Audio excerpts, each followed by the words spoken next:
The 46th Jugette is in the books here at the Delaware County Fair. L A Delight won the second and final heat in 151-3, giving John Campbell his 5th Jugette win to put him in the lead for drivers on all time. And trainer Bob Mcintosh picked up his 3rd win, tying him with Billy Houghton for most trainer wins in this great race. This is TJ Burkett with USTrotting.com. Pacing fast out of the gate. Call me Queen Bee to the front. Call me Queen Bee with the lead. Yankee Moonshine second. Correct way home in 55. Scotty Zeron having it his way in the first heat. Drawn away with every stride. Call me Queen Bee. The battle for second. Call Me Queen Bee was an easy winner in the first heat of the Jugette, winning in a world record 150-1. Scotty Zeron, the lane driver. The 3-year-old goes uncontested lead there. They kind of let me do what I wanted. I was able to get some soft fractions for what I believe she's capable of, and when it came down to it around that last turn, I knew Pure Country was fading a little bit, and I didn't know where everyone else was behind that, but I wanted to make sure she's a great big filly, and I wanted to open her up a little early. And she finished stronger than I could ever imagine. You know, plugs in, she's ready to rock for the final. This year's Jugette drew 9 fillies, scratched down to 8, meaning that all the finishers in the first heat all advanced to the final heat.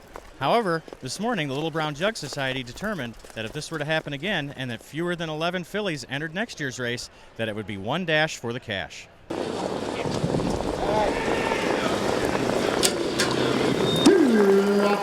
Pitching going for the lead. Call me Queen Bee on the inside. On the Matt Kikali and Hug the Dragonison trailing the field. Blue Moon Stride and Andrew McCarthy. Halfway home, 56-2. Racing to the backside, Yankee Moonshine. Race with 1/8 of a mile to go. It looks like it's going to be between those two. Call me Queen Bee. L A Delight on the outside. Down the stretch they come. On the outside. L A Delight wins the Jugette. Congratulations on winning your 5th Jugette there. First of all, easily, how does that feel? Oh, it's great. I mean, you win the Jug or the Jugette here at Delaware. It's just a great feeling. I mean, the crowd is so into the race, and you know, I had a lot of fans out there today. Yeah, tell us about the trip. You sat in the pocket. It was kind of quiet for the first 3 quarters, and then what happened after that? Well, down the backstretch, once I sat in for the 3rd turn, I was going to take her out. I mean, if you don't, you run the risk of getting locked in, and I would have hated to have been running over that horse and not get a chance to race. And once I asked her at the head of the stretch, she responded very well and fought right through the wire. It is really extra special to do it with John again. I mean, we've been friends since the 70s, and we've had a lot of great champions together, and to come back here and win it with John, he still drives as good as anybody out there in the world, I think.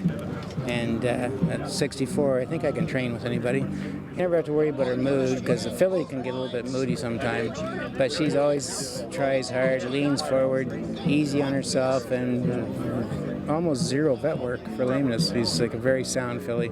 So it just makes my job easy. He only had 1 drive here today, and I think that's criminal, because he should have been driving 15 races here today. Well, it's always a pleasure when you get to raise them, you get to pick the sire, to go with the dam, and then you see the progression. You raise them from babies, they come into the barn never knowing what you're going to have. And so our mares have been like our life, our kids that have produced better kids, and it's always a thrill. It's like watching your kids go to school and watching them succeed, and what better place to do it than at the Little Brown Jug. I mean, Delaware, it's awesome. The 5.